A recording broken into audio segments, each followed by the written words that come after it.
ويلا بينا نبدأ تمرينة الكتف. هنبدأ أول زاوية دمبل شولدر بريس. هنلعب بريس بالدمبل على الكرسي 90. حاول تثبت ظهرك كويس في الكرسي، حاول تعمل قرشة خفيفة كده، ثبت رجليك كويس جدا في الأرض، هتديك استابيليتي وباور كويس جدا.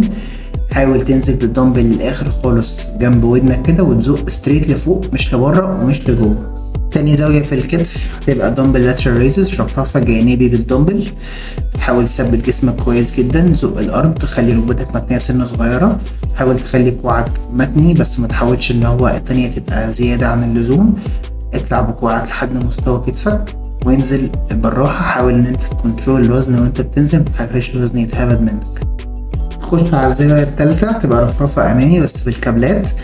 هنخلي الكابل بين رجلينا ونحط الهاند الزجزاج، نحاول نمسك الهاند مستوى كتفي بالظبط، خلي ايدي مقلوب، وحاول النزله والطلعه كلهم يكونوا التحميل على الكتف الامامي. متحاولش ان انت تزق الوزن بظهرك، وخلي دايما النزله تكون بطيئه عشان تعرف تكنترول النيجاتيف زي ما تكنترول البوزيتيف، يعني حاول تكنترول الاتنين عشان تاخد اكبر استفاده من الزاويه دي.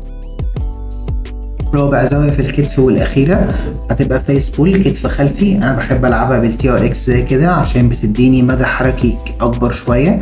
بخلي كوعي مفتوح سنة صغيرة وأسحب كل السحبة لورا، فكتفي الخلفي بيشتغل وبيكون ظهري معزول خالص. لو الهاند دي مش موجودة ممكن تلعبها بالرو بالحبل العادي الأسود، بس يعني يفضل الهاند دي هتديك مدى حركي أحسن بكتير.